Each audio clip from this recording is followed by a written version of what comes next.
My talk will focus on the long-term evidences from the Merrill's reabsorbable scaffolds, that is MERS-1, with a 3-year outcome, which is an Indian multicentric trial with Dr. Ashok Seth as the principal investigator, which was presented in the EuroPCR in 2018, if I am correct. And the subsequent MERS-1 Extend trial, which was the principal investigator is from Brazil, the 2-year outcome of the Extend trial, the clinical studies. So we'll focus on these data. So we will go through the following points, which Dr. Jayagopal very elegantly showed in his presentation. The evidence with the first generation biovascular scaffold, the limitations of the first generation biovascular scaffold, the future of absorbable scaffold, what is needed in terms of device, case selection, implantation techniques, the second generation bioresorbable scaffold of Merrill, that is the MERS-100, the available encouraging clinical data with this particular Indian stent, that is MERS-100. So we'll go through these few points in the next 10 minutes or so. Before we go forward, this is a 3-year outcomes with the Absorb, that is the Abbott's Absorb bioresorbable scaffold, and individual patient data meta-analysis from the Absorb randomized trials. 4 of the randomized trials with the Absorb stent of Abbott, encompassing about 3,389 patients, the Chinese trial, the Japanese trial, and the Absorb 2 and the Absorb 3 trials. You should all be aware of the Absorb 1, 2, 3, and 4. So this is the meta-analysis of 2, 3, and the Japanese and the Chinese data, involving about 3,000 patients, which was published in Circulation in 2018. If you look at the various endpoints, let us look at the various endpoints. Number 1, target lesion failure. If you look at target lesion failure, the conventional stent, that is the Zymes stent, was better statistically than the Absorb biovascular scaffold of the same company. So target lesion failure was actually better, better in the sense the outcome was better with the conventional metallic drug-eluting stent of Abbott, that is Zymes. If you look at the next endpoint, device thrombosis, as Dr. Jayagopal very clearly said, the metallic stent scored superior to the biovascular scaffold in terms of device-related thrombosis for the various reasons that he very, very nicely alluded to. If you look at other patient-oriented composite endpoints, again, the same story. The Zymes stent was superior. And if you look at cardiac death, it was actually kind of equivalent. If you look at ischemia-driven target lesion revascularization, which is a very important practical endpoint, again, the metallic stent was superior to the biovascular scaffold. So you look at all the various endpoints in this large meta-analysis of most of the randomized control trials before the Absorb 4 trial, we find that the conventional metallic stent was better than the biovascular scaffold. So what is new in this data? The absorbable scaffold completely resorbs within 3 years. We all know that it disappears after 3 years, which is a very important thing, and that is what Dr. Jayagopal showed as a green box. Our individual patient data meta-analysis of the 4 randomized trials demonstrates that compared with the metallic DES, biovascular scaffold has a higher rate of target lesion failure, device thrombosis cumulatively to 3 years, and between 1 and 3 years. Multivariate analysis identified a number of risk factors. Let us not go into that. The fact of the matter is, the conventional drug-eluting stent was better than the biovascular scaffold in this analysis. What are the clinical implications? The current generation, that is no longer current. The erstwhile current generation Absorb biovascular scaffold was associated with higher rates of adverse events, and it was no longer being produced by the manufacturer. Abbott stopped making this biovascular scaffold. The impact of appropriate patient selection, device sizing, adequate lesion preparation, routine high-pressure post-dilatation, and the support of intravascular imaging on improving the outcomes needs to be carefully examined in other current and future iterations of the biovascular scaffold was what was the message the authors proposed at the end of this systematic analysis. We all talk about this particular thing, which is very, very practically important. Adequate selection. Do not take complex cases. Take the straightforward cases. Adequately prepare the lesion, like what Dr. Jayagopal said, 1:1 pre-dilatation. There should not be a waste with pre-dilatation. Routine high-pressure post-dilatation as allowed by the manufacturer of the biovascular scaffold with the aid of intravascular imaging, what was recommended by the authors of this analysis. Now, briefly touching upon the Absorb 4 randomized trial, which was published in the Lancet in 2018 October, about 1,296 cases with the Absorb scaffold versus Zyne stent. Pre-dilatation was done in all the cases in both the groups. 84% were post-dilated in the Absorb group, whereas only 55 were post-dilated with the Zyne's stent. Intravascular guidance, surprisingly, was used only in 16% of the cases in the Absorb group and only 13% of the patients in the Zyne's group. And if you look at the lesion selection, most of the lesions were not actually very complex, as already has been emphasized. If you look at the target lesion failure, they were not statistically different. The Zyne's stent as well as the biovascular scaffold in the Absorb 4 trial, they were not statistically significantly different as against the previous analysis. If you look at angina as a marker at the end of 1 year, again, they were not statistically significant. So this Absorb 4 trial showed that if you carefully select your cases, prepare the lesions very well, post-dilate them very well, they are equivalent with the metallic stent. So that was the data with the Absorb 4 trial. So what did the authors say? The first generation biovascular scaffold is currently not being commercialized. The findings from the Absorb 4 trial have especially important implications for future technology and procedures.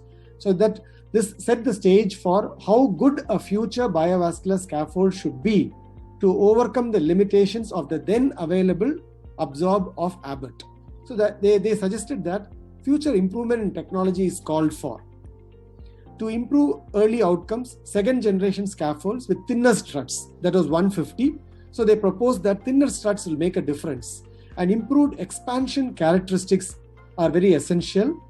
Implant technique also must be continuing to improve with greater standardization and reliance on intravascular imaging to ensure optimal acute results. Long-term follow-up is essential from the 8 randomized trials, now with more than 8,000 patients enrolled, to look at the most important data, whether the stent disappears at the end of 3 years, which is the most important attraction of biovascular scaffold. So we can always look at the data from this large 8,000 population to see if the stents really get completely absorbed. Finally, given these uncertainties, new scaffolds should be studied in mostly non-complex lesion subsets and patients, the types enrolled in the Absorb 4 trial. So at the end of the story is, there should be improvement in the design of the stents, of the scaffolds, particularly in terms of thinner scaffold compared to the first generation. And that is when MERIS 100 scores over. This has already been shown by Dr. Jayagopal in his talk. If you look, there is a lot of improvement in the technology of MERIS as compared to the Absorb. It is a hybrid geometry. It has got both closed cell as well as open cell, as Dr. Jayagopal said. The most important difference between the Absorb and the MERIS 100 is the thickness. This is 150 micron, this is only 100. This is only 9 microns more than Resolute Integrity, which is a very, very good metallic stent. So it's only marginally thicker than the best available metallic stents and significantly lesser than the earlier Absorb stent. And the crossing profile is again equivalent to a metallic stent. The RO markers has been amply stressed by Dr. Jayagopal in his talk. And the most important thing is the storage of Absorb stent had to be at 2 to 8 degrees in a refrigerator setup, whereas this can be in a room temperature setup like the usual stents. So a lot of advantages are there with the MERIS 100 stent, a scaffold. And this has already been shown by him. And this has also been shown that at 2 years, it has been shown in OCT imaging that the stent completely disappears. So we have a lot of data to show that the MERIS stent is thinner and it completely disappears at the end of 2 years. Now let us go into the 2 important studies which have investigated the role in human studies. The MERIS 1 study design, 108 patients were enrolled in the study. They were followed up at 30 days, 6 months, 1 year, 2 years, and 3 years. So we have a 3-year data with 108 patients who were implanted this particular scaffold in an Indian study. It's a multi-center, single-arm, open-label, pilot clinical study in human beings. But it is important to understand that not everybody had an angiographic follow-up. Only 37 patients had an angiographic follow-up. in this particular study out of 108 patients, and only 13 had OCT follow-up and only 12 had an IVUS follow-up.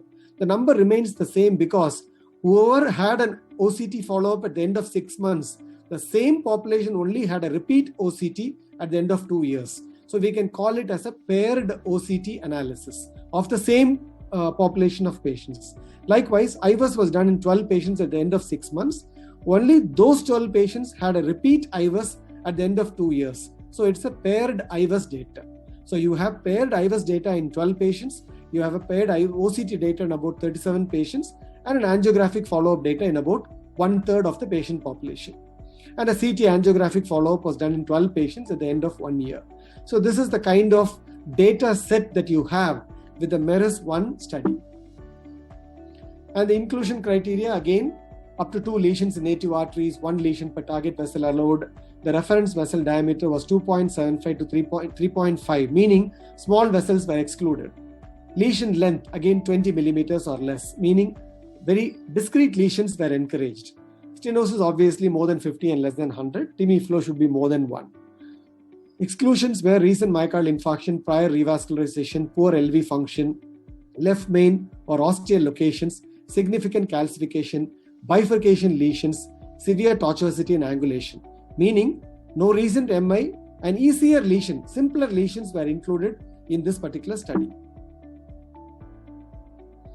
And there were safety endpoints and efficacy endpoints. MACE at 6 months, device and procedural success, scaffold thrombosis were primary and secondary endpoints. Efficacy data, primary safety endpoints. And efficacy data was obviously with QCA with late lumen loss, OCT with minimum lumen area, neointimal hyperplasia area, and with IVUS, again, similar data with IVUS, multi-slice CT and OCT. The conventional data were all utilized in the efficacy aspect. And as I already told you, we had a lot of very premier institutions participating in this analysis, and the principal investigator was Dr. Ashok Seth. And these were the baseline demographics. 50 years was the mean age, predominantly male population, 30% were diabetics, previous myocardial infarction more than 7 years was about in 1/3 of patients, stable angina, unstable angina, left ventricular ejection fraction, the mean ejection fraction was 90%. And type B1, B2C lesions accounted for 93% of the cases. If you look at the in-scaffold late lumen loss, only one patient, that is the triangle symbol here, that is one patient, represents the 1.69 millimeter late lumen loss, who underwent an ischemia-driven target lesion revascularization at the end of 2 years. So barring this one patient who had a late lumen loss of 1.7 millimeter, this is the post-procedure and this is the follow-up. There is no significant late loss during follow-up in the scaffold population as compared to what you achieved at the end of the procedure. One patient had a late loss of 1 millimeter, and one patient who needed a target vessel revascularization because of ischemia had a late loss of about 1.69. So majority of the population did not have significant late lumen loss. And if you look at the paired OCT analysis, 9 patients were included in this paired OCT analysis. There was not much of a significant difference between the post-procedure, the 6 months, and the 2-year IVUS data. If you look at all the endpoints, no significant, if the lumen volume was different statistically. If you look at lumen area, again, there was some loss in the lumen area. Maybe the company can explain whether this had a significant impact. And covered struts, meaning the struts were completely covered with endothelium in 99% of the cases at the end of 2 years. If you look at the paired IVUS analysis here, that was paired OCT analysis and the paired IVUS analysis, again, not much of a difference. The lumen area was 6.1 at the end of procedure, 6.28 at the end of 6 months, and 5.47, which was not statistically significant. The MLA again was not statistically significant. The mean scaffold area was lesser. The mean vessel area continued to be almost the same. Volume obstruction, again, though the statistically significant, it was not clinically significant. And the core lab analysis was from the Rotterdam, the world famous core lab analysis was the center for core lab analysis in this particular data. So the most important cumulative clinical outcome up to 3 years follow-up is the fact that though we had some loss of lumen area, etc., which was assuming statistical proportions, what is very interesting to know that the scaffold thrombosis was 0% at the end of 6 months, 1 year, 2 years, and at the end of 3 years. 107 out of the 108 patients had a 3-year follow-up and there was no scaffold thrombosis, which is a very encouraging data in this particular analysis. And this was presented in the EuroPCR and also later published in the Euro Intervention Journal. Going on briefly into the next trial, the MERES-1 Extend trial, where Alexandre Abiced from Sao Paulo of Brazil was the principal investigator. Again, this was a little smaller trial, 64 patients, but 32 had an angiographic follow-up and 24 out of the 64 patients had a OCT follow-up. So there was more imaging follow-up. Even at the end of 3 years, 24 patients out of the 64 had a OCT repeat study in this particular trial. And the diameters was 2.75 to 3 and the lesion length was 19 to 24 millimeter. And these were the participating centers. And the inclusion and the exclusion criteria were almost the same between the MERES-1 and the MERES-1 Extend trial. And these were the safety and the efficacy endpoints. The efficacy endpoints was late lumen loss as well as minimum lumen area with OCT. And the safety was MACE at the end of 6 months, and scaffold thrombosis as defined by the ARC was also a safety data. Again, if you look at the late lumen loss, most of the patients at the end of 2 years had very similar lumen at the end of follow-up as compared to the baseline, meaning there is no significant late loss, barring one patient who had a late loss of around 1.77, only one patient. All the other patients, 63 out of the 64 patients, had similar lumen during follow-up as compared to what was achieved immediately post-procedure. And this is the paired OCT analysis. Post-procedure OCT, 6-month OCT. This is the mean flow area, which is the same. Minimum lumen area, 5.5, 4.2. Scaffold area, minimum scaffold area. Neo-intimal hyperplasia, 1.5. And covered struts, 97.9% of the struts were covered by endothelium. Dr. Jayagopal raised the concern that a 150 micron thicker biovascular scaffold, whatever post-dilatation that you may do, there is always something called a minimal protrusion of the scaffold material into the lumen. Here it is interesting to know that 98% of the scaffold was endothelialized at the end of 6 months OCT in this Extend data. And cumulative MACE, again, like the MERES-1 data, there is 0% stent thrombosis, a scaffold thrombosis in 62 out of the 64 patients who were available for a 24-month analysis. So it's almost like a 98% 24-month follow-up, 62 out of 64, and 0 scaffold thrombosis, which is a very encouraging thing. So I'll conclude by saying that the MERES-1 trial, the first human evaluation of novel second generation MERES 100 micron thick BRS, demonstrated huge acute success as well as long-term clinical success up to 3 years follow-up with very low MACE rate of 1.87% and 0 scaffold thrombosis. That is very important, 0 scaffold thrombosis. All 4 imaging modalities are consistent in demonstrating high efficacy of this particular scaffold. However, imaging was not utilized in all the patients. QC at 2 years, there was a low late lumen loss. OCT at 2 years, virtually complete stent coverage, 99.24% stent coverage by endothelium in the population which had OCT, though not everybody had a OCT, only a representative population had this. But the good news is in those patients who had a OCT, there was 99.24% scaffold coverage with endothelium. IVUS at the end of 2 years again had sustained mean flow area and very low rate of volume obstruction of only 7.5%. As I told you, the number looked 7.5, but it is not going to compromise flow characteristics. The MERIS-1 Extend trial has a 2-year follow-up with again very low MACE of 1.61% and 0 stent thrombosis. QC at 6 months, there is a low late lumen loss like the MERIS-1 trial.